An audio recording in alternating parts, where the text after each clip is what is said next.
I remember the Île de Lumière, a hospital ship off the coast of Vietnam. Medics and journalists working together to aid civilians fleeing the war. This is where Médecins du Monde was born. Its mission? To deliver care and bear witness, to venture where no one else would. In defense of human dignity, we assumed the right to intervene. We opened our first free and anonymous HIV screening center in France in 1986. Since then, we have been providing care, offering support for hepatitis, deprivation, childhood exposure to lead, and always campaigning. Faced with injustice, silence has never been an option. 1987 saw Médecins du Monde open its operations in New York. In 1989, Opération Sourire was launched. Since then, surgery has helped rebuild thousands of lives. From continent to continent, we set our sights on the same goal, the universal right to health.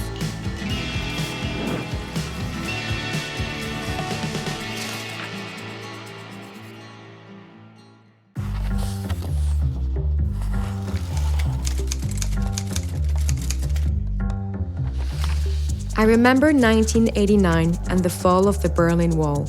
With it, a world shifted. We made a commitment to the populations of Eastern Europe. In Krakow in 1990, the European Humanitarian Charter was adopted. Based on shared values, it set the seal on our commitment. The network grew, and new Médecins du Monde members came to be, led by healthcare staff, volunteers, and activists. Everywhere, the same conviction prevailed that health was a right. In 1981, international coordination was established, and the network was born. Its role? To reflect, act, and bear witness as one. When our values are not respected, the network steps in. In 1995, we had to withdraw the name Médecins du Monde from the member in Poland. From the Balkans to Chechnya, from Rwanda to Kosovo, Médecins du Monde was engaged at the heart of the 1990s humanitarian crises.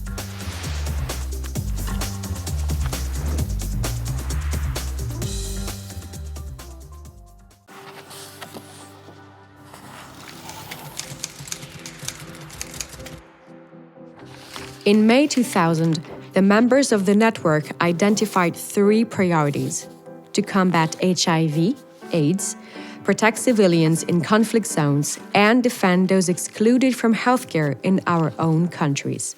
So we went into action, working at national level with those on the streets, those in exile, those using drugs or suffering discrimination. Domestic programs brought our governments, the European Parliament, and the United Nations face to face with reality. The role of the Observatory on Access to Healthcare has been to document and provide testimony.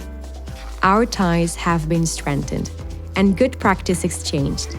To shift the boundaries, we must speak with one voice.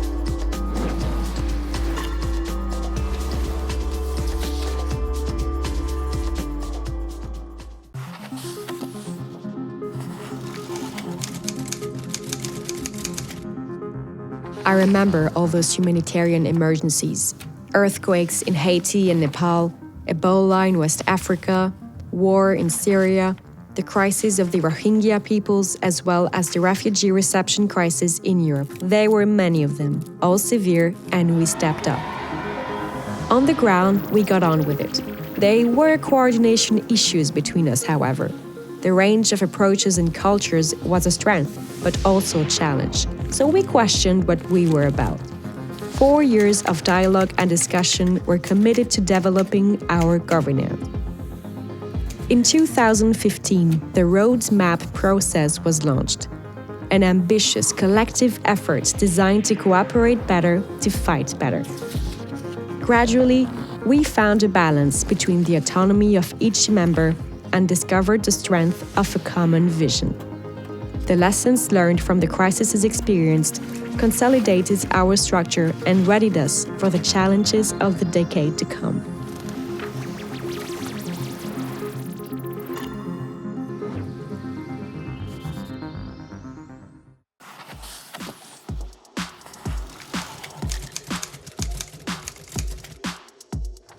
Since 2020, we have restored access to healthcare during the COVID-19 pandemic, the wars in Ukraine, the Sahel and Palestine, and the earthquake in Turkey and Syria. We have also worked with displaced populations in Darien, on the border between Colombia and Panama, and across the world for people stigmatized and excluded from healthcare systems. In the face of greater questioning of fundamental rights, the upsurge in authoritarian regimes, and increasing anti-rights policies, our commitment is stronger than ever. We openly pursue our battles for the right to abortion, for greater rights for migrant people, and in defense of the role of civil society and international humanitarian law. Delivering care is also about resisting and fighting for human dignity. Yet again, the 17 Médecins du Monde members of the international network are mobilized to make the right to health a reality for all.